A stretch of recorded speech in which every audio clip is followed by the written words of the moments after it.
Bienvenue à la Panacée pour cette conférence qui s'annonce très dense. Je voulais remercier Luc Boltanski et Arnaud Esqueré d'être venus en quelque sorte pour aussi inaugurer une ligne de programmation, une ligne de conférence en fait qui marque aussi notre collaboration in progress avec l'Université Paul Valéry. Et je remercie Nathalie Moreau en fait d'être parmi nous ce soir pour cette conférence. Et je vais lui laisser la parole pour brièvement présenter le travail de Luc Boltanski et Arnaud Esqueré et surtout le livre pour lequel ils sont là aujourd'hui, Enrichissement. Merci, bonsoir à tout le monde. Donc en fait, effectivement, si nous avons décidé d'inviter Luc Boltanski et Arnaud Esqueré, il semblait que leur ouvrage permettait de faire un peu le lien entre la recherche qu'on fait à l'université et qu'on peut faire autour de la thématique des collections, et puis le MoCo avec l'art contemporain, et puis le MoCo qui va aussi centrer le musée qui va ouvrir autour de la notion de collection. Donc, Luc Boltanski s'est fait largement, enfin, il est un sociologue qui est largement connu, mais notamment quand je me suis intéressée à ses travaux, c'est le moment où il a écrit Les économies des grandeurs, qui, pour un économiste, était intéressant parce que ça montrait différentes façon de s'insérer dans le monde et de communiquer, de se coordonner avec différentes personnes. Et dans les économies des grandeurs, il montrait qu'il y avait différents mondes, le monde économique, le monde industriel, le monde de la création, et selon les registres dans lesquels on est, on n'a pas les mêmes grandeurs, les mêmes façons de se coordonner, et donc ça peut créer des conflits. La seule façon de sortir de ces conflits, c'est la violence, si je ne me trompe pas, dans ce qu'il y avait dans la justification. Et puis il a continué ses travaux, avec notamment Eve Capello, en travaillant sur le capitalisme, avec un ouvrage qui avait fait pas mal de bruit et qui avait eu pas mal d'écho dans le milieu artistique. Et là, donc, avec Arnaud Esqueré, ils ont continué en montrant qu'aujourd'hui, il y avait une nouvelle forme, qui est la forme collection, qui permettait de qualifier l'évolution du capitalisme, ou en peu de mots, ce qu'ils disent dans leur ouvrage, c'est que dans l'ère industrielle, les biens tendaient à perdre de la valeur au fur et à mesure du temps, et puis un nouvel modèle, une nouvelle forme, qui est la forme collection, où au contraire les biens prennent de la valeur au cours du temps, et ce qui conduit vers l'économie de l'enrichissement, où en fait on enrichit les biens et le profit qui est tiré du capitalisme est né de cet enrichissement. Donc en travaillant sur la collection et puis en étant dans un laboratoire qui est le laboratoire Ardev, qui travaille sur le territoire, sur le patrimoine, je trouvais particulièrement intéressant de les écouter ce soir. Donc ils vont nous présenter leur travail. J'espère que je n'ai pas dit trop de bêtises jusqu'à présent en vous présentant, mais vous me corrigerez de toutes les façons si j'ai fait des erreurs. Voilà, et donc ils vont nous présenter leur travail, puis après on ouvrira la discussion, il y aura quelques questions que je poserai, et puis on vous laissera la parole, puisque vous êtes très nombreux et vous aurez sûrement beaucoup de questions à poser suite à leur présentation. Merci. On a le... Oui, mais on vous remercie très vivement, Nicolas Bourriaud et Nathalie Moreau, de cette invitation. Le travail pour nous, je dois dire, a déjà commencé, parce que depuis maintenant midi et demi, nous parlons soit avec Nicolas Bourriaud, soit avec Nathalie Moreau, et ça a été absolument passionnant. Donc nous ferons des tranches de conférences, et c'est Arnaud qui va commencer. Voilà, et j'ajouterai à ce que vient de dire Luc en introduction, d'abord qu'on s'est appuyé sur les travaux de Nathalie que nous avons lus, et notamment son analyse économique de la valeur des biens d'art, et ensuite que nous sommes très heureux de revenir en fait à Montpellier, puisque nous avions présenté une version de ce travail qui était à ce moment-là en cours d'élaboration à l'école des Beaux-Arts de Montpellier, et qui avait été une séance particulièrement utile, et donc c'est une sorte de retour une fois le travail achevé, mais pour le resoumettre, si j'ai bien compris, à un questionnement ou à l'épreuve. J'espère qu'il ne faudra pas tout refaire comme on l'avait fait la première fois qu'on était venu à Montpellier. Alors, donc on va repartir d'éléments qui sont dans le livre en les focalisant sur un ensemble de points qui nous semblent correspondre un peu à la fois aux préoccupations et aux thèmes liés au projet développé ici par Nicolas Bourriaud. Et donc on va rappeler quand même l'argument du livre, et notamment repartir du fait que depuis les années 1980, l'environnement économique, la structure sociale et les orientations politiques des sociétés européennes ont été profondément transformées. Alors l'accent a été mis souvent sur les changements qui ont affecté l'organisation des entreprises et le monde du travail. Donc Luc a, par exemple, étudié dans le Nouvel Esprit du capitalisme dont on vient de parler. Avec F. Chapelot. Avec F. Chapelot, bien sûr. Et par ailleurs, parfois l'attention a été attirée sur d'autres types de changements liés à la culture, à la patrimonialisation, au luxe et au tourisme. Mais les analyses qui ont été faites sur ces activités, ou bien souvent ont consisté à les traiter séparément, ou bien lorsque ces activités ont été rapprochées, comme l'a proposé par exemple quelqu'un qui s'appelle David Harvey dans une étude portant à la fois sur le vin et la ville de Barcelone, l'accent est mis en général sur la marchandisation de la culture et la menace de son uniformisation par le capitalisme. Or, d'après nous, ces analyses ne rendent pas compte de la cohérence et de l'ampleur de ces changements. Donc nous proposons en fait un autre type d'éclairage en parlant principalement de la France. Alors tout d'abord, deux processus en fait ont retenu notre attention. C'est d'une part la désindustrialisation et d'autre part la formation d'une nouvelle sphère économique, prenant appui sur des ressources spécifiques, une sphère qui n'est pas encore nettement identifiée dans la comptabilité nationale et les nomenclatures statistiques, et que nous appelons donc la sphère économique de l'enrichissement. Quelques données assez généralement connues, mais qu'on va essayer de rappeler très brièvement sur la désindustrialisation pour juste situer le cadre général de l'argument. C'est un phénomène évidemment très largement étudié. Et donc, en France, l'emploi industriel, on peut le rappeler, a atteint un pic en 1974 avec plus de 5 millions, près de 6 millions de salariés, et il a depuis perdu 42% de ses effectifs. À l'exception de l'aéronautique, du nucléaire et de l'armement, cette diminution a touché à peu près tous les secteurs. Par le terme de désindustrialisation, nous n'entendons pas toutefois le passage à une société post-industrielle qui a été souvent prophétisée par la sociologie des années 1960. Pourquoi ? Parce que cette prophétie ne s'est globalement pas réalisée, car nos sociétés font un usage plus élevé que jamais de produits d'origine industrielle. Et d'ailleurs, durant la même période, la consommation intérieure a presque doublé, au même titre que le poids des services marchands dans la valeur ajoutée globale, tandis que celui de l'industrie diminuait de presque les 2/3. Alors, ça a été accompagné d'une perte d'emplois industriels, donc, qui a touché en priorité les régions dans lesquelles l'industrie était la source principale de richesse, c'est-à-dire principalement le nord et le nord-est du pays, donc des choses bien connues. À une échelle globale, le mouvement le plus marquant des dernières décennies a été d'une part une industrialisation croissante des États demeurés longtemps en marge du cosmos industriel, en sorte qu'aucun indice ne suggère une sortie prochaine de la société industrielle. Et en parlant de désindustrialisation, nous voulons donc surtout mettre l'accent sur le fait que la plupart des objets courants produits industriellement, que nous utilisons quotidiennement, sont fabriqués dans des États où il est possible de pratiquer des bas salaires et où la main-d'œuvre ouvrière est peu mobilisée et peu protégée. Et cela, évidemment, même si ces produits sont toujours, pour une partie d'entre eux, conçus dans les États ouest européens et nord-américains aux salaires plus élevés.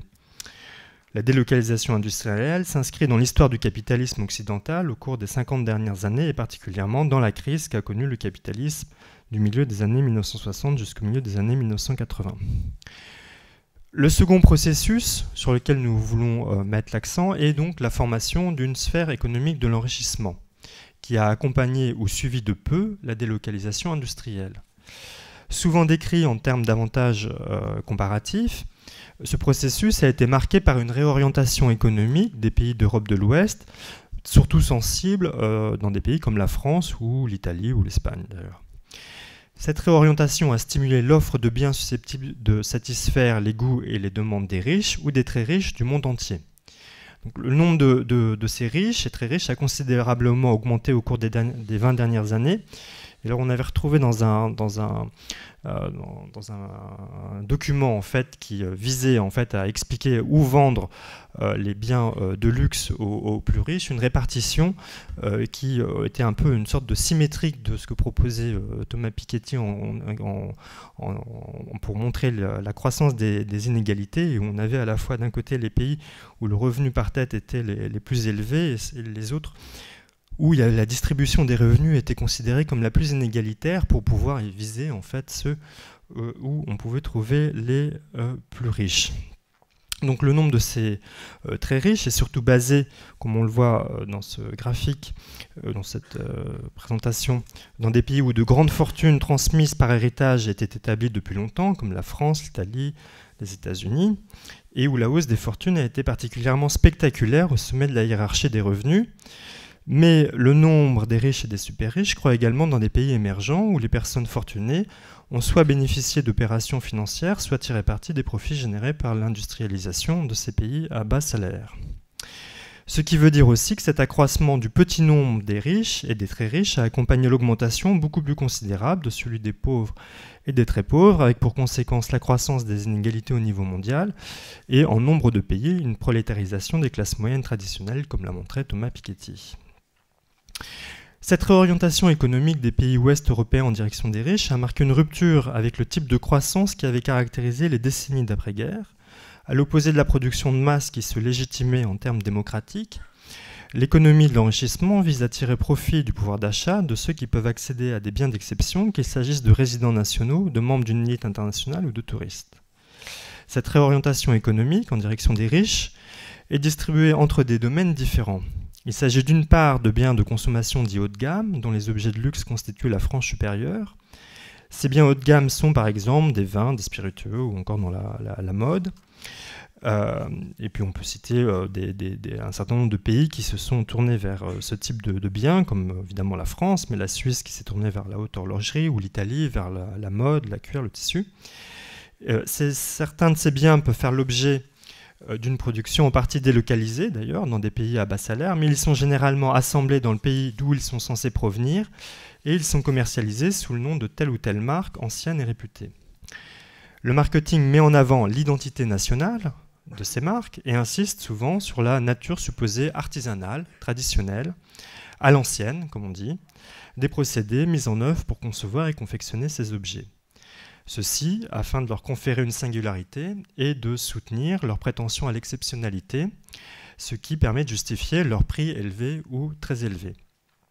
Alors en France, il y a une association qui s'appelle le Comité Colbert, qui organise l'industrie du luxe, et cette industrie a une particularité, c'est qu'elle connaît une croissance exceptionnelle, surtout à l'exportation, avec des marges très importantes. Un second facteur de richesse qui a pris une grande ampleur est lié à des processus divers qu'on peut appeler des processus de patrimonialisation. Ils touchent évidemment particulièrement l'immobilier, mais peuvent être étendus à d'autres types de biens. La patrimonialisation concerne des appartements situés dans des centres historiques de villes. Ça peut être aussi dans des villages, qui sont les plus beaux villages de France. Et un autre phénomène concomitant est ce qu'on peut appeler la patrimonialisation provoquée. L'effet patrimonial, à ce moment-là, est suscité dans ce cas par l'implantation d'établissements nouveaux, tels que des musées ou des centres culturels, ou par l'organisation d'événements. Entre les deux se trouvent de nombreux cas où un environnement jugé jusqu'à une période récente comme dénué de tout intérêt est voué à être détruit, souvent un ancien site de production industrielle, est réhabilité de façon à être réorienté vers des activités artistiques ou culturelles susceptibles de donner lieu à des démonstrations d'ordre événementiel ou donc artistique et culturel. Donc pour montrer en fait ce type de transformation, on peut trouver dans de nombreux endroits. On avait pris notamment par exemple l'exemple de Turin, donc à Turin, où il y avait l'usine Fiat au Lingotto. Donc ça, c'est une usine où on fabriquait ces voitures dans les années 30, qui était une énorme usine, et au sommet de laquelle il y avait une piste qui existe toujours. Enfin, je vais vous montrer ce qu'elle est devenue, sur lesquelles on essayait les voitures. Donc là, elle est photographiée dans les années 50. Et donc cette usine, qui était un haut lieu de lutte ouvrière, voilà ce qu'on trouve donc au sommet désormais de cette piste, c'est-à-dire un musée construit par Renzo Piano et qui expose la collection des Agnelli, donc des propriétaires de Fiat, dans laquelle il y a les œuvres d'art exposées de la famille Agnelli. Donc, un exemple typique, si vous voulez, de lieu dans lequel on voit l'opération véritablement, visuellement, mais pas seulement évidemment visuellement, d'une transformation, du passage d'une économie industrielle à une économie de l'enrichissement.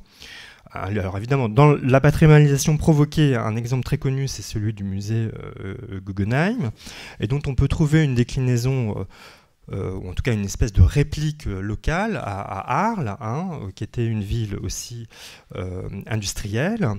Donc là, on voit des chaînes à Arles et où il y a eu une désindustrialisation, un taux de chômage élevé, et où désormais il y a la construction d'une tour faite par Frank Gehry sur le modèle du musée Guggenheim à Bilbao, et qui est donc la fondation Luma. Et donc à l'échelle d'une ville, on voit bien la transformation, pareil, d'une économie industrielle à une économie de l'enrichissement.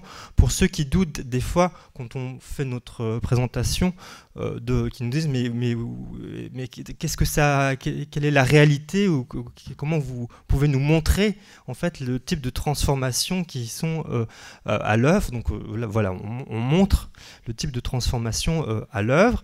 Et évidemment, dans ce type de transformation, il y a un facteur qui est extrêmement important, qui est le tourisme, et le tourisme haut de gamme en particulier.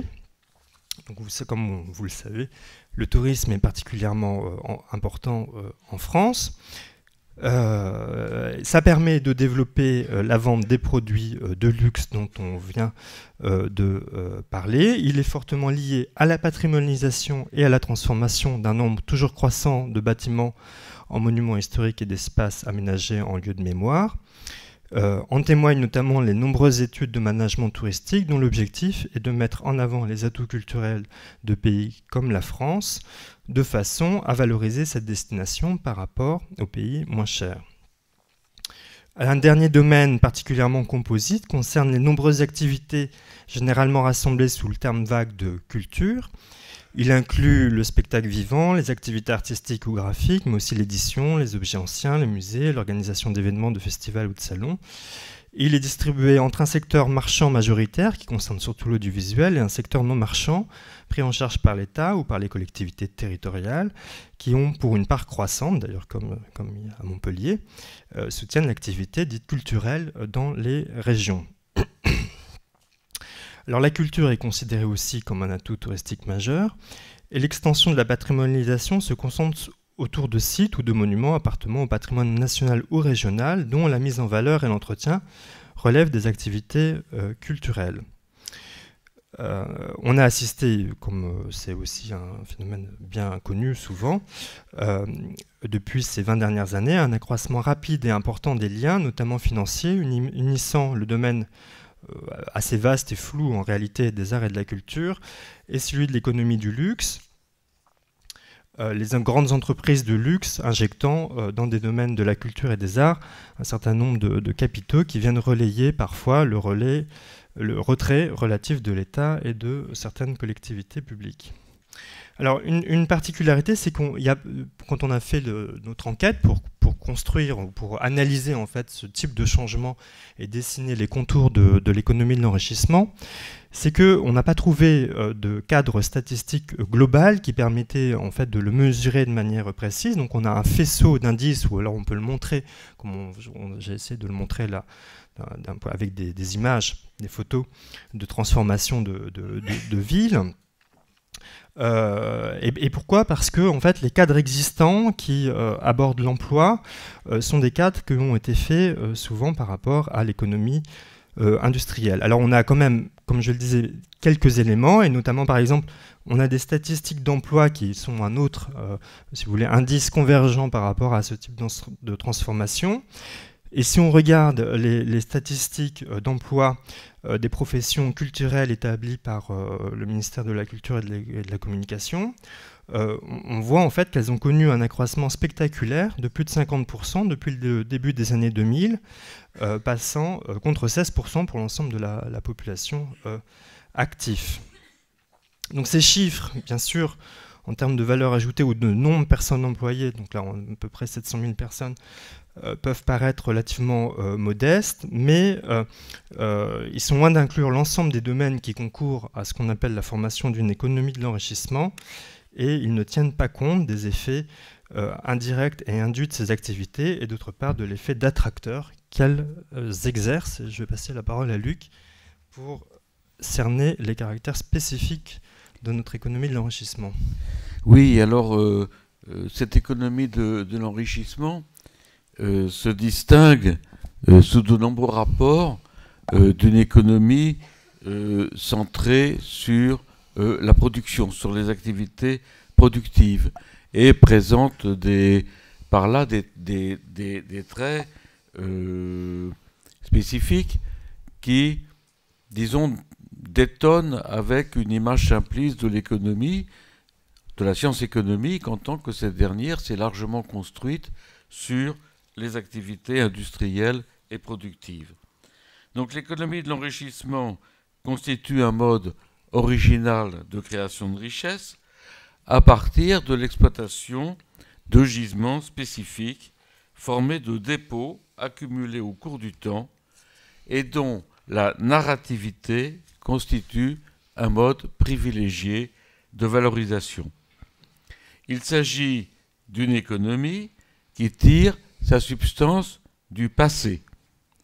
Cette économie du passé ne repose donc pas au premier chef sur la production industrielle en Syrie de produits standards commercialisés à l'état neuf, mais sur la mise en valeur de choses déjà là, comme le sont les objets d'antiquité, les objets vintage issus d'un passé moins éloigné, ou encore les monuments, les immeubles, les sites, tout ce qui compose le vaste domaine dit du patrimoine. Mais cela vaut aussi pour les œuvres d'art, même lorsqu'il s'agit, selon nous, d'œuvres d'artistes contemporains. Parce que ces œuvres, si leur valeur est reconnue, sont supposées s'inscrire dans une temporalité qui les arrache au présent. En effet, on va les considérer, particulièrement quand elles sont rentrées dans un musée, on va les considérer depuis un point de fuite projeté dans l'avenir, comme si elles appartenaient en quelque sorte déjà au passé, ou si l'on veut, pour leur conférer une sorte d'immortalité, puisqu'elles sont destinées à être conservées indéfiniment, en tout cas durant une durée qui n'a pas été préalablement mentionné, ce qui est le rôle imparti au musée. Or, une économie de ce genre repose sur des mécanismes qui tranchent sous de nombreux rapports avec ceux d'une économie industrielle, ce qui ne veut pas dire évidemment que toute une société va devenir uniquement enrichie grâce à une économie de l'enrichissement. Dans une société de l'enrichissement, vous avez toujours une économie industrielle, vous avez toujours, comme on va le voir tout à l'heure, des objets standards, etc. Mais cette forme économique va présenter des traits spécifiques et relativement nouveaux, notamment par leur intensité. Sans développer ici l'analyse de cette sans développer ici l'analyse de cette forme standard qui avait été la forme centrale de l'économie industrielle, on en donnera quelques exemples. Les produits industriels qui sont destinés à l'usage voient leur prix diminuer fortement avec le temps. L'utilisation qui en a été faite étant supposée amoindrir leur performance. On le voit bien par exemple dans le cas des voitures d'occasion par opposition aux voitures neuves, ou encore dans celui des appareils ménagers. Par exemple, si vous achetez un frigidaire, réfrigérateur, parce que frigidaire est la marque, vous le rayez tant soit peu, vous le revendez 8 jours après, il n'a perdu aucune de ses capacités d'usage, mais il a perdu la moitié de son prix. Un produit industriel est toujours destiné à devenir à plus ou moins long terme un déchet, c'est-à-dire une chose que personne ne peut plus utiliser ou dont personne ne veut plus et dont on cherchera à se débarrasser en l'abandonnant, en la détruisant ou en recyclant les éléments pour les réinsérer dans un cycle productif ou pour les transformer en œuvres d'art. Mais ça, on le discutera plus tard. Cela au point que la question des déchets et de leur embarras est devenue une inquiétude majeure des sociétés industrielles. A l'inverse, les choses qui occupent le cœur de l'économie de l'enrichissement peuvent avoir été longtemps traitées comme des déchets, ignorées, oubliées dans des greniers, abandonnées dans des caves ou enfouies dans le sol. Une grande partie des choses que nous admirons dans les salles où sont exposées de précieuses collections ou dans les musées, pour ne pas dire toutes, comme le suggère l'anthropologue Michael Thompson, qui est un anthropologue anglais qui a écrit un ouvrage très important, malheureusement non traduit en français, mais qui vient, je crois, d'être republié en Angleterre, qui s'appelle Rubbish Theory, théorie des déchets, et qui est un livre qui considère l'ensemble du monde des objets, depuis la question du déchet, et qui analyse des passages, des flux, depuis des objets utilisés jusqu'à des déchets, et depuis des déchets jusqu'à des objets particulièrement prisés et valorisés pour leur valeur de témoignage, de symboles, etc. Et donc, beaucoup de ces objets qu'on voit dans les musées ont été pensés aux objets antiques, ont été à un moment ou à un autre de leur carrière traités comme des déchets. Plus généralement, les choses les plus pertinentes dans une économie de l'enrichissement voient leur prix croître avec le temps, selon un mouvement inverse de celui qui affecte les objets industriels. En effet, les objets les plus valorisés dans une économie de l'enrichissement ne sont pas destinés à répondre à des besoins, ni même pour nombre d'entre eux à donner lieu à des usages, mais trouvent leur pertinence par référence à une autre forme dont, selon nous, la logique de la collection occupe le centre. Alors, on ne veut pas dire évidemment que tous ces objets sont achetés pour être organisés sous la forme de la collection, mais que la forme de la collection va servir de modèle, de pattern, diraient des anglo-saxons, pour les agencements dans lesquels ils prendront place. Cela vaut bien sûr pour les objets d'antiquité ou les œuvres d'art, mais cela vaut aussi pour nombre de produits de l'industrie du luxe. Ces derniers ne sont pas prioritairement acquis pour servir et satisfaire à un besoin. Leurs acquéreurs possèdent déjà en général nombre d'objets fonctionnellement similaires, comme plusieurs voitures haut de gamme. Vous avez des gens richissimes qui ont 20 ou 30 voitures, disons, dont le prix est supérieur à 200 000 ou 300 000 euros, ou des sacs de haute maroquinerie qui font maintenant l'objet de collection et qui sont vendus par les grandes maisons d'enchères. Le fait de se mettre en scène face aux autres environnés d'objets coûteux peut bien évidemment être apprécié, et ces effets de distinction que la sociologie et l'économie n'ont cessé depuis Thorstein Veblen d'invoquer pour trouver des motifs aux dépenses consacrées à la consommation ostentatoire de produits de luxe et pour la dénoncer, ne sont pas sans fondement. Néanmoins, il semble que fréquemment, ces choses coûteuses sont stockées sans être exposées aux yeux des autres et même souvent, pour ce qui est des grands collectionneurs, sans être montrés à leurs propres yeux, tant leur nombre est grand. Ils sont donc surtout accumulés pour être conservés, parfois solitairement contemplés, et placés dans des relations de proximité avec d'autres objets du même genre, dans une logique proche de celle de la collection proprement dite. La constitution de caves de vin d'exception offre une illustration particulièrement frappante de ce genre de conduite accumulative qui vise avant tout l'obtention de séries complètes et qui est tirée par le désir de combler des manques au sein de totalités en cours de constitution. C'est également, pour prendre un autre cas, ce genre de collectionneur que visent les mises en vente d'objets de maroquinerie, par exemple des sacs Hermès, de fabrication pourtant relativement récente, réalisés par d'importantes firmes de mise en enchères qui se consacrent surtout au commerce d'objets d'antiquité et d'œuvres d'art, mais aussi à celui de modèles anciens de montres, de bijoux, de vêtements, de mobilier design ou de voitures de marque devenues objets de collection. Comment s'établit la valeur des objets les plus pertinents dans une économie de l'enrichissement? Ou autrement dit, comment sont construits les arguments qui permettent d'en justifier le prix?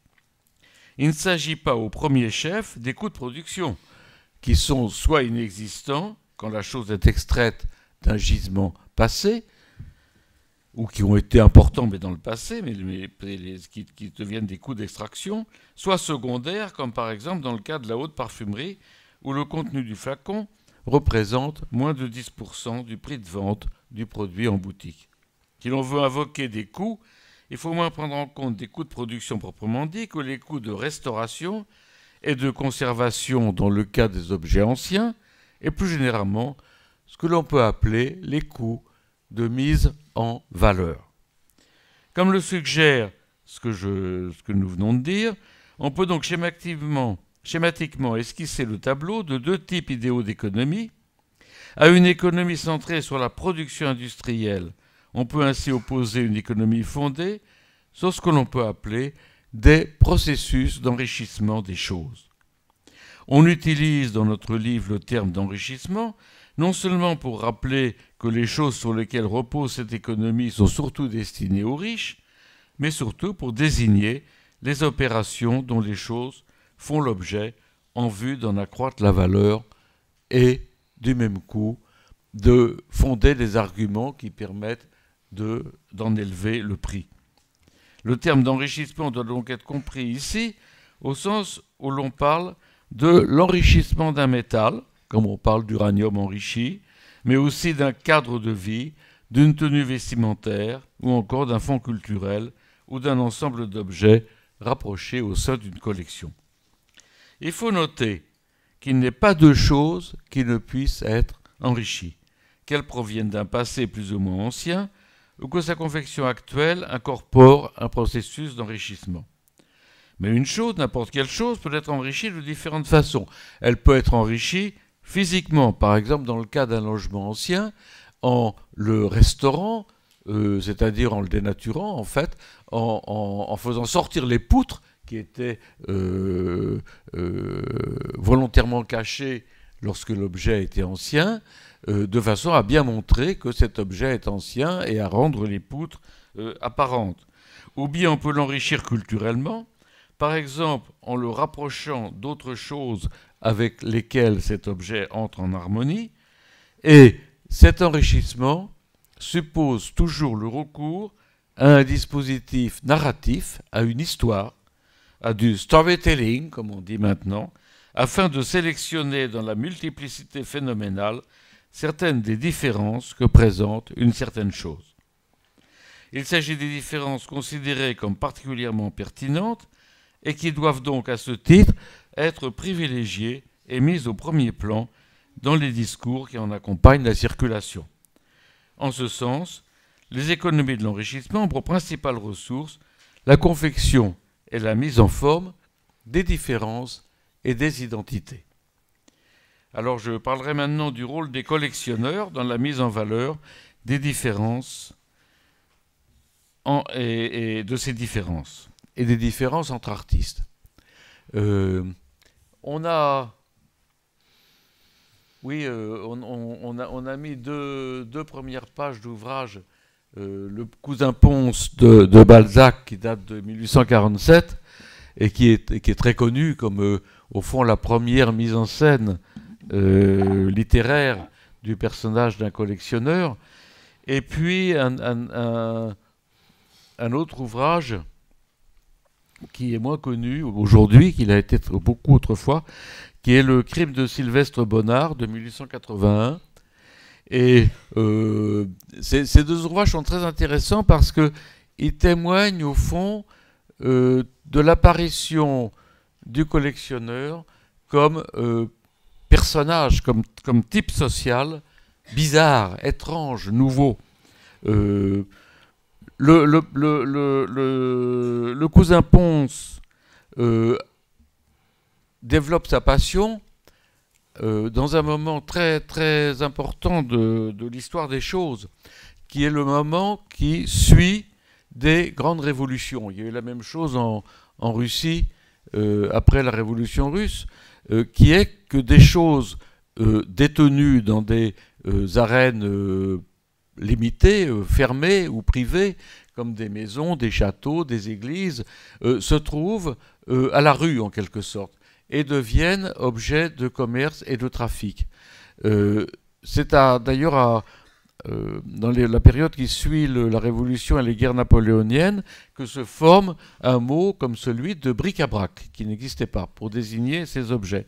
Et le Cousin Pons est quelqu'un qui considère qu'il est le seul à pouvoir identifier la valeur de ces objets, avec notamment l'épisode célèbre de l'éventail dont il pense qu'il a été peint par Watteau et qu'il achète, c'est un brocanteur de la rue de Lappe, en faisant croire qu'il s'intéresse à la boîte et non pas à l'objet lui-même.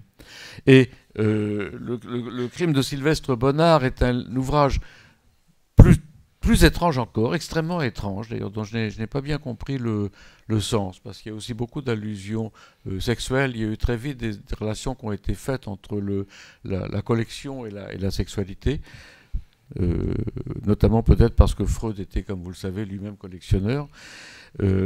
Et dans le Crime de Sylvestre Bonnard, on trouve la rencontre entre deux personnages. Un qui est Sylvestre Bonnard, qui est un vieux garçon et qui est un érudit membre de l'Institut et qui recherche un manuscrit très rare, celui de la légende dorée, qui a été perdu et qui voyage pour cela en Sicile.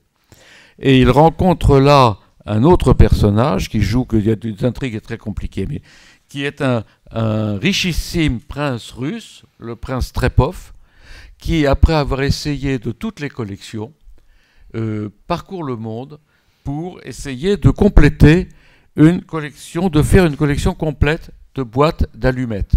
Et il se promène sur un âne dans des conditions très difficiles, dans des chemins de montagne de Sicile, parce qu'il croit savoir qu'il y a là un fabricant de boîtes d'allumettes particulièrement rares à trouver, très moche d'ailleurs, il le dit, extrêmement laide, et qui l'aideront à compléter sa collection. Et donc, si vous voulez, c'est comme toujours la littérature, ces romans, et il y en a beaucoup d'autres, il y a eu des livres d'ailleurs sur l'histoire de la place de la collection dans la littérature, témoignent de la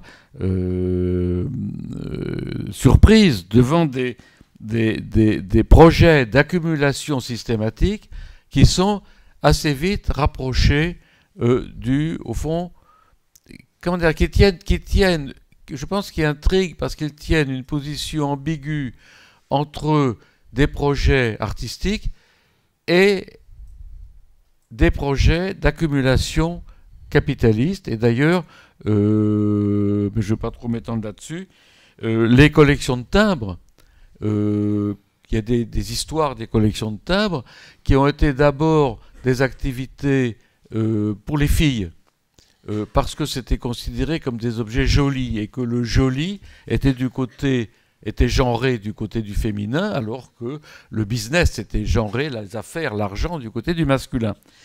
Et quand se sont développés des catalogues et quand les timbres ont commencé à avoir un prix, c'est devenu une activité pour les garçons, pour les jeunes garçons, pour leur apprendre en quelque sorte le b.a.-ba du capitalisme.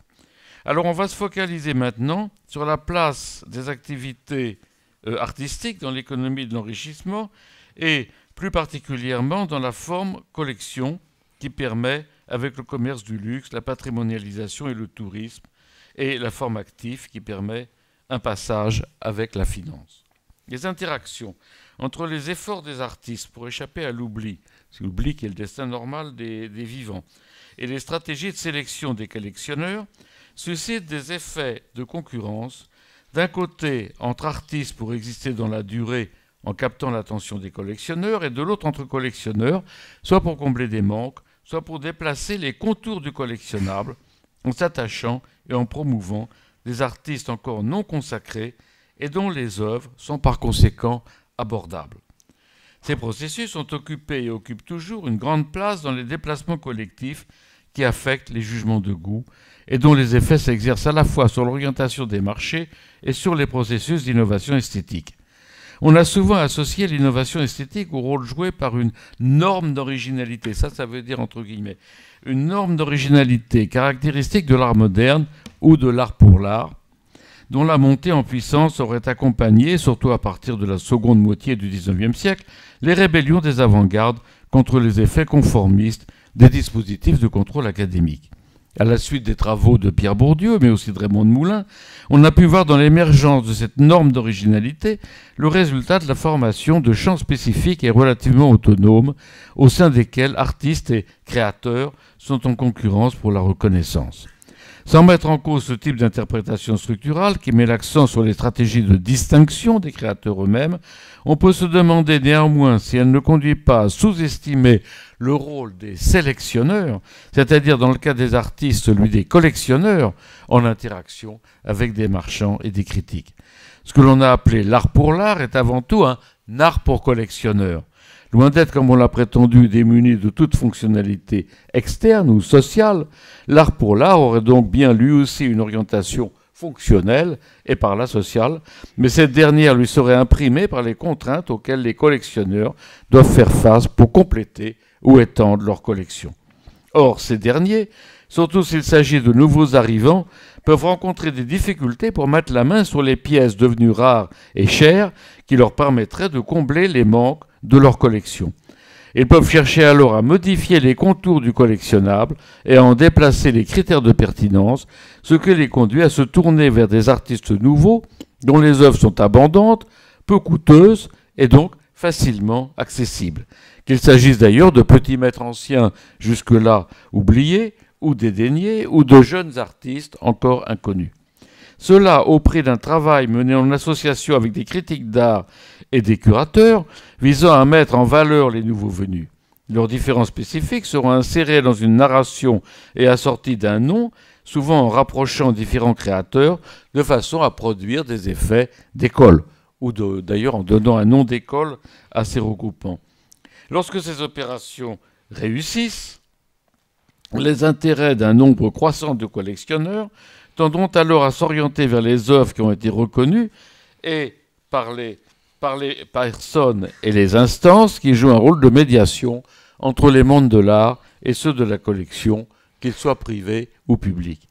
Autrement dit, la multiplicité des différences entre les œuvres d'une pluralité d'artistes, qui bien qu'ils aient tendance à une même époque à s'imiter les uns les autres, tiennent néanmoins au simple fait qu'il s'agit de personnes différentes, se trouvent sélectionnés par des instances de médiation. Autrement dit, si vous voulez, nous pensons que la norme d'originalité sous-estime le degré auquel les artistes s'imitent au sein d'une période déterminée. On peut voir actuellement ce processus à l'œuvre dans des pays dits émergents, tels que Chine, Inde ou Brésil, par exemple, où de nouveaux collectionneurs, en partie pour des motifs nationalistes, mettent en valeur des œuvres réalisées autrefois par des artistes en provenance de leur pays, bien qu'ils aient résidé souvent en Europe ou aux États-Unis, mais qui étaient restés jusque-là ignorés ou sous-estimés.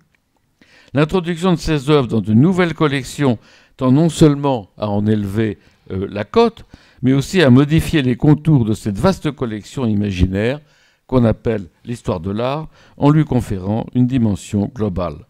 Ces processus ont pour effet d'augmenter le prix auquel les choses réputées d'art s'échangent, parce qu'ils sont tirés par l'accroissement constant du nombre des collectionneurs et de celui des musées, qui doivent, pour se fournir, solliciter la création, c'est-à-dire sélectionner dans l'environnement de nouvelles différences quand les œuvres porteuses de différences déjà canonisées sont devenues trop chères ou sont rendues indisponibles par leur insertion dans des collections publiques. Les stratégies de déplacement des contours du collectionnable peuvent se révéler toutefois longues et difficiles à mener à bien. Elles exigent de la part de ceux qui les entreprennent, pour avoir des chances d'être à plus ou moins long terme couronnés de succès, qu'ils puissent se prévaloir d'une certaine influence sur l'ensemble des opérateurs agissant au sein d'un même domaine, ce qui suppose l'accumulation préalable de compétences spécifiques et surtout d'un renom. Or, ce dernier dépend souvent de l'occupation d'une position d'autorité, telle par exemple dans le domaine des arts, celle de critique influent, de conservateur d'un musée important, de commissaire d'exposition très reconnu ou de grand collectionneur réputé, indissociablement pour la sûreté de son goût et pour son sens des affaires. Dans le cas des collectionneurs, leur capacité à lier leur activité personnelle à celle d'institutions privées, comme des fondations, et surtout publiques, comme le sont les musées, joue un rôle très important dans l'accumulation d'une force leur permettant de déplacer les contours du collectionnable. Alors, les deux types d'économies qu'on a dessinés, c'est-à-dire d'une part l'économie industrielle, d'autre part l'économie de l'enrichissement, on a placé au cœur en fait de ces deux types d'économies des formes particulières de mise en valeur des choses qu'on a appelées donc la forme standard et la forme collection, mais dans le modèle qu'on a développé et qu'on ne développera pas entièrement ici, il y a 4 formes en réalité, les deux autres étant actifs et tendance. On ne parlera pas de la forme tendance, mais je voudrais dire quelques mots de la forme active parce qu'elle est liée en partie à la forme collection et au sujet dont on parle aujourd'hui. Alors, dans la forme active, les choses sont... Donc à chaque fois, on a développé des schémas en fait, pour l'ensemble des formes de mise en valeur qu'on présente. Dans la forme active, les choses sont achetées, mais uniquement dans le but d'être revendues, c'est-à-dire transformées à nouveau en monnaie. Cette revente est souvent présentée comme spéculative lorsqu'elle est faite à court terme, mais elle peut s'inscrire dans un temps plus long. Dans ce dernier cas, la chose est cependant aussi traitée comme un actif dans la mesure où elle est surtout considérée par référence à ce que nous appelons un métaprix, qui est la justification du prix, qui est un prix relatif, c'est-à-dire quand on négocie le prix, c'est le moment où on paye à ce moment-là la chose, mais on fait toujours référence au moment où on paye un objet à d'autres prix qui sont des prix en quelque sorte fictifs, ou qui ne sont pas le prix payé, qu'on appelle des métaprix.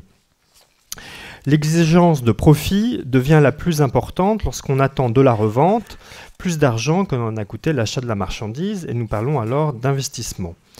Mais qu'il s'agisse de placement ou d'investissement, dans la forme active, la chose est une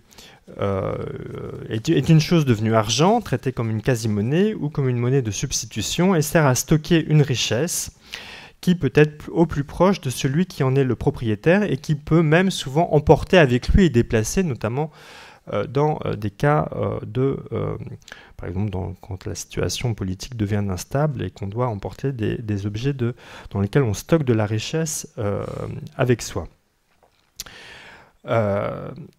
C'est pourquoi, même si on a pu souligner parfois que les placements en art ne retenaient que faiblement l'intérêt des banques, il faut néanmoins rappeler qu'on peut payer avec la chose au lieu de payer avec de la monnaie, comme c'est le cas fréquemment pour régler à l'État des frais d'héritage dans la classe patrimoniale qui se traduisent par des dations d'œuvres d'art aux collections publiques. C'est un point souvent important pour les collections publiques. Une chose dans sa forme active n'a de valeur que dans le rapport entre un prix et donc ce qu'on appelle un métaprix, nous distinguons le prix qui est un fait donc sanctionnant une vente réelle, et donc le métaprix qui est un prix non effectivement réalisé. Donc ça peut être par exemple une estimation d'une chose. Et donc dans la forme active, le métaprix est un prix futur possible. Il faut souligner ici que l'œuvre en tant qu'actif n'est pas productrice de revenus.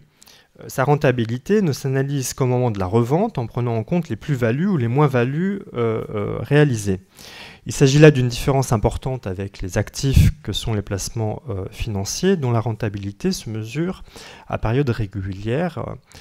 Alors, depuis une étude assez célèbre de quelqu'un qui s'appelle Baumol, qui avait soutenu en 1986 que les œuvres d'art avaient un rendement faible, et notamment plus faible que celui des placements financiers, de nombreux travaux ont été réalisés sur la rentabilité des choses de collection comme actifs. Des travaux qui peuvent porter par exemple sur les impressionnistes français, mais qui peuvent aller de l'art contemporain italien aux bouteilles de vin, même en passant par l'art aborigène australien. Et ces travaux s'appuient généralement sur les ventes aux enchères, notamment des grandes maisons de vente comme Christie's, parce que les prix sont rendus publics et facilement accessibles, à la différence de ceux négociés souvent secrètement ou discrètement auprès de galeristes ou de courtiers. Alors la forme active, très rapidement, peut être envisagée à partir de trois interrogations. Premièrement, est-ce que la durabilité du bien qui sert à stocker de la monnaie est bien établie ? Cette première question a deux aspects. L'une concerne la durabilité de l'argent, de l'objet où l'argent est investi, et le coût de maintenance. L'autre, la question de savoir si son appréciation sera stable. Deuxièmement, est-ce que la chose pourra être revendue quand on le voudra et où on le voudra, c'est-à-dire quelle est sa liquidité ? Une question subordonnée est de savoir si la chose est transportable, soit sous la forme d'un titre de propriété, soit sous une forme matérielle. Troisièmement, est-ce que la chose, si elle est revendue, fera rentrer plus d'argent ou moins qu'il n'a fallu en sortir pour l'acquérir ? C'est-à-dire, est-ce que ce qu'on appelle le métaprix futur d'une chose sera plus élevé que son prix ? Soumises au filtre de ces trois questions, les choses qui peuvent servir de complément dans un portefeuille et remplir des manques sont donc en nombre assez réduit. Elles doivent être garanties par une institution, liquide, c'est-à-dire la transaction peut avoir lieu n'importe quand, n'importe où, connues mais pas trop visibles au point que leur déplacement serait empêché, par exemple si elles étaient classées trésors nationaux, mobile et déplaçable via la vente du titre de propriété, mais de préférence la chose elle-même, et durable, c'est-à-dire que leur coût de maintenance ne soit pas trop élevé, et leur prix doit pouvoir s'élever avec le temps. Les analyses ont souvent considéré que les œuvres d'art et les objets anciens traités comme actifs étaient utilisés comme des moyens de thésaurisation destinés à conserver le capital, et non à l'accroître, tandis que les investissements dans l'art contemporain étaient plus risqués et avaient un caractère plus spéculatif, souvent dont on dit qu'elle forme une bulle prête à éclater en même temps que surviendrait une crise économique. On peut se demander toutefois si les transformations du marché de l'art, liées à ce qu'on appelle la globalisation, marquée par une unification et une transmission rapide de l'information, n'a pas modifié ce partage, les œuvres d'art contemporain les plus chères étant désormais traitées comme des réserves de capital. Cette transformation permettrait peut-être de comprendre la résistance croissante du marché de l'art aux crises économiques, et dont on peut souligner par exemple le cas dans la crise de 2008, dont les effets ont été peu durables sur les artistes dont les œuvres sont les plus élevées. Si on regarde les indices des prix, par exemple, on voit que tout de suite, des records très importants dans les ventes aux enchères ont été établis par des artistes stars comme Basquiat ou Jeff Koons ou Martin Kippenberger. La mise... vas-y. Oui. Non, mais vas-y, passe au créateur. Non, vas-y, passe au créateur. Ouais. Vas-y, Luc. Non, si, vas-y. Oui, donc je vais poursuivre en parlant des parties de notre travail qui concernent ceux qui s'activent dans les sphères de l'économie de l'enrichissement, qu'on nous appelons les travailleurs de l'enrichissement. Alors, ils se distinguent, et c'est bien évident, sous un grand nombre de rapports de ce que l'on pouvait étudier, de ce que l'on pouvait considérer, comme il y a 40 ou 50 ans, comme étant les cadres, particulièrement les cadres d'entreprise, que je connais assez bien puisque j'ai écrit un livre il y a maintenant plus de 30 ans sur le sujet. Donc je vais donner quelques indicateurs. Ils travaillent le plus souvent chez eux, ce qui veut dire aussi qu'ils occupent le double rôle de travailleurs et de contrôleurs dans leur propre travail. Et leur temps de travail n'est pas contenu dans des créneaux fixes. Et ils peuvent l'aménager comme ils l'entendent. Si bien que leur temps de travail peut aller jusqu'à se confondre avec le temps même de la vie. Enfin, cette surimposition du temps de travail et du temps de la vie rend caduque la distinction entre le paiement des heures de travail et l'achat de la personne du travailleur, distinction très importante puisque c'est sur elle que reposait depuis le XIXe siècle la condition salariale. Enfin, elle peut parfois donner l'illusion d'un refus du travail parce que ce dernier n'est pas réalisé dans des lieux dédiés et dans des durées limitées, alors qu'il s'est étendu à l'ensemble des lieux et à la totalité du temps de l'existence. Pour un grand nombre de ces travailleurs de l'enrichissement, ils n'appartiennent pas à une entreprise, mais dépendent d'une pluralité d'employeurs. Ou bien ils peuvent être en même temps salariés et indépendants. Leur carrière, si on peut dire, entre guillemets, n'est pas linéaire, elle n'est pas indexée sur leur ancienneté, et leur positionnement personnel doivent sans arrêt s'ajuster aux mouvements qui affectent les environnements professionnels dont ils dépendent. Ils sont évalués souvent en fonction de leur réputation, qui, bien que susceptible de s'accroître, peut sans cesse être remise en question. Il est fini, comme on dit. Pratiquant plusieurs activités, ils peuvent se consacrer davantage à l'une ou l'autre selon les périodes, en les faisant alterner. Ils sont donc soumis à une double incertitude sur l'avenir de leur réputation et sur leur activité future, c'est-à-dire sur leur survie, même en tant que détenteurs d'une compétence dont l'exercice doit être rétribué. Enfin, si les modes de codification d'origine administrative continuent à avoir, en ce qui les concerne, une certaine pertinence, ils ne s'appliquent plus à eux d'une façon bureaucratique parce qu'ils ont appris à les utiliser à la manière d'une ressource dont les apports sont modulables, comme on le voit par exemple dans le cas du régime de l'intermittence, des intermittents du spectacle. Le monde de l'enrichissement est occupé en son centre par les créateurs, une figure qui peut s'appliquer à un nombre très grand d'États, allant du plasticien au cuisinier, du designer au coiffeur, du photographe de publicité ou de mode, au concepteur de vêtements, de bijoux ou de parfums. Contrairement à ce que suggère le terme par lequel on les désigne, les créateurs n'ont pas pour tâche de faire surgir des objets jusque-là parfaitement inconnus, ce qui se produit rarement et donnerait d'ailleurs peu de chance à ces objets d'être accueillis. C'est rare des objets nouveaux, compris en art. Ils s'adossent à une culture, c'est-à-dire à une tradition, et sont donc tournés vers le passé.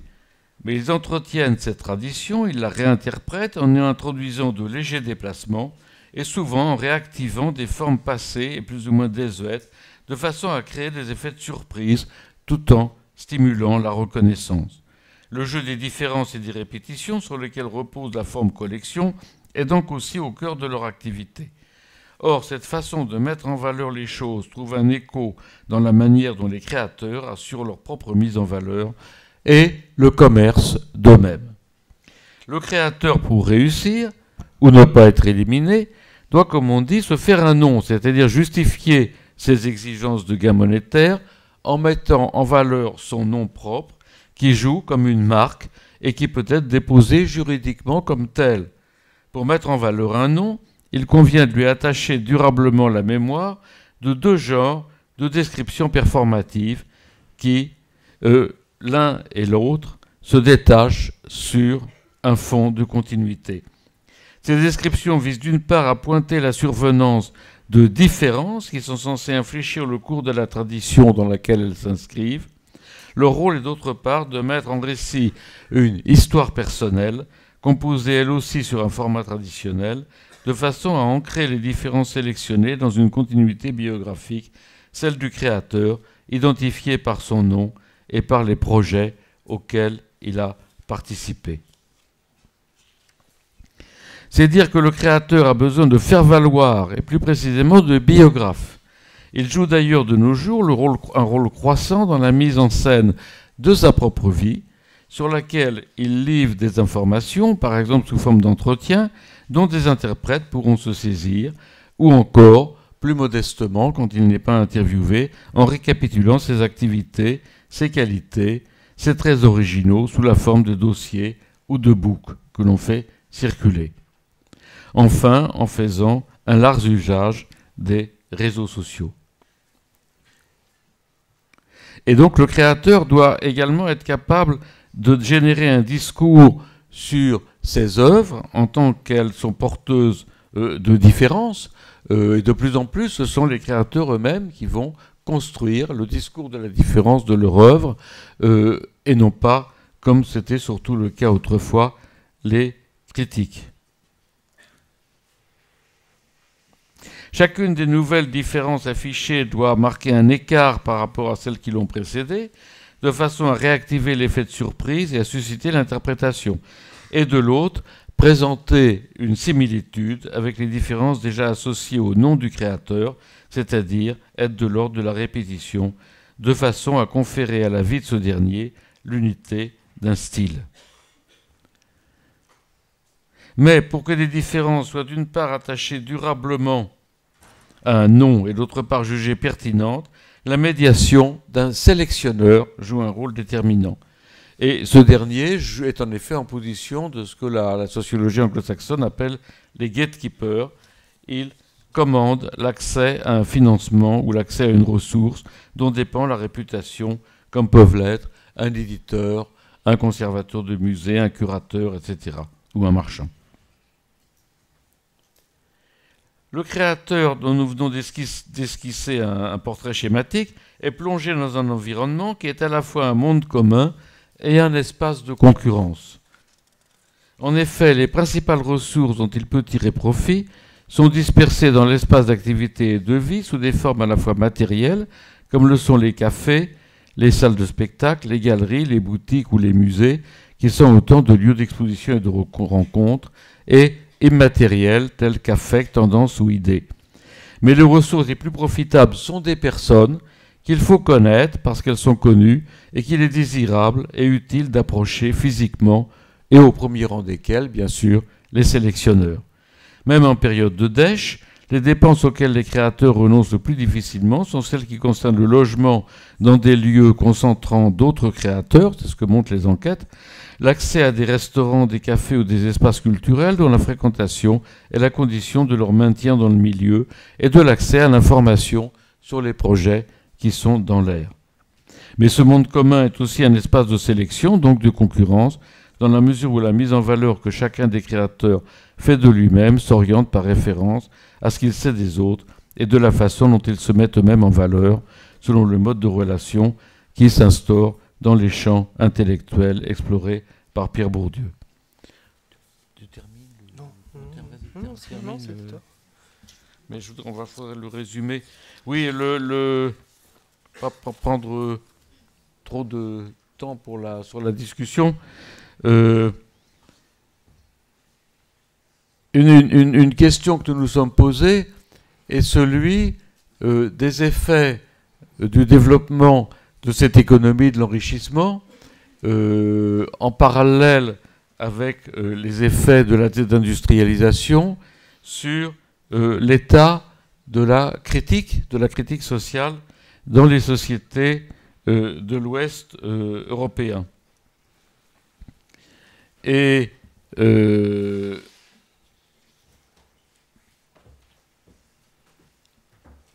un des sentiments que nous avons eus est que la position de cette économie de l'enrichissement et des travailleurs de l'enrichissement qui l'occupent, qui s'y activent, occupe une grande place dans le trouble ou les conflits qui agitent la critique sociale, dont un bon exemple d'ailleurs pourrait être le sort fait à ceux qui sont qualifiés de bobos, comme vous pouvez l'imaginer, pour l'avoir sans doute employé au moins une fois dans votre vie, le terme de bobo, qui est un terme qui a été créé d'ailleurs aux États-Unis et qui est venu en France où il a pris tout à fait un autre sens, c'est toujours l'autre. Je n'ai jamais vu quelqu'un, sinon par ironie, dire « je suis un bobo ». Et ce terme concentre sur lui différents types d'exécration. Il concentre sur lui l'exécration de l'extrême droite, le bobo étant considéré comme le type même du cosmopolite, de celui qui n'est pas enraciné, de celui qui est sans patrie, et de celui qui est la forme nouvelle, c'est-à-dire libérée du bourgeois, donc qui a le double défaut d'être un bourgeois et d'être un bourgeois sans la morale bourgeoise traditionnelle. Mais depuis la gauche, depuis particulièrement d'ailleurs depuis la disparition du Parti socialiste, dont un grand nombre de membres étaient d'ailleurs accusés depuis la gauche d'être des bobos, depuis la gauche, le bobo est également objet de détestation ou de rejet ou de mépris en tant qu'il serait opposé aux vrais travailleurs, c'est-à-dire aux vrais prolétaires, aux vrais travailleurs qui seraient les travailleurs du peuple. Et bien évidemment, une situation de ce type ne permet pas de reconnaître la nécessité de construire des formes de critique sociale, de reconnaître les travailleurs de l'enrichissement comme des travailleurs au sens plein, au sein desquels il existe une hiérarchie de revenus, de mode de vie, etc., mais comme il en existe ou en existait dans l'économie industrielle, et qui ne permet pas de reconstruire des revendications ou d'aider ces travailleurs de l'enrichissement à reconstruire des revendications spécifiques correspondant au type d'exploitation dont ils font l'objet ou peuvent faire l'objet. Un second point où une réflexion sur l'économie de l'enrichissement peut aider au redéploiement de la critique est le point suivant que je vais résumer très rapidement, qui est la question du dehors du capitalisme, du dehors à partir duquel une critique du capitalisme puisse être faite. On entend souvent aujourd'hui dire mais au fond capitaliste c'est un mot qui ne veut rien dire, il y a des gens très riches où il y a peut-être des capitalistes mais il n'y a pas de capitalisme. La preuve c'est qu'il n'y a rien à l'extérieur du capitalisme. Vous n'avez plus de pays qui soient des pays traditionnels hors de toute économie marchande capitaliste, et puis vous n'avez plus de pays comme ils disaient eux-mêmes du socialisme réel sans propriété privée, donc vous n'avez plus que du capitalisme. Or, la question du dehors a toujours joué un rôle central dans la critique du capitalisme, parce que pour critiquer quelque chose, il faut bien que l'on puisse se mettre dans une extériorité par rapport à ce que l'on critique et le considérer depuis cette extériorité. Et très largement, surtout à partir des années 1920-1930, le capitalisme a été assimilé à la société industrielle, au capitalisme industriel et à l'entreprise industrielle, particulièrement à partir de Ford, du Fordisme et de la diffusion du Fordisme et de la multiplication d'objets standards dans la vie quotidienne. Et dans cette époque, pensez par exemple au temps moderne de Chaplin, où l'entreprise industrielle est considérée à la fois comme le lieu de l'exploitation et de l'aliénation des êtres humains. Un grand nombre d'intellectuels, notamment de l'école de Francfort, reconnaissent dans les arts et dans la culture et dans les objets anciens du patrimoine, dans la beauté, dans la créativité, le dehors depuis lequel peut être réalisée une critique du capitalisme. Or, une question qui se pose aujourd'hui, c'est si ces domaines sont devenus des domaines vers lesquels le capitalisme s'est largement déplacé pour parer à la baisse de profit dans la production des biens industriels, au moins dans les pays occidentaux, que devient, où est le dehors depuis lequel le capitalisme peut être critiqué. Ben voilà, je vous laisse la question. Ça va être un moyen de... C'est moi qui pose la question pour lancer la discussion. Où est aujourd'hui le dehors à partir duquel vous pensez pouvoir opérer une critique du capitalisme, à partir duquel vous avez envie de la faire?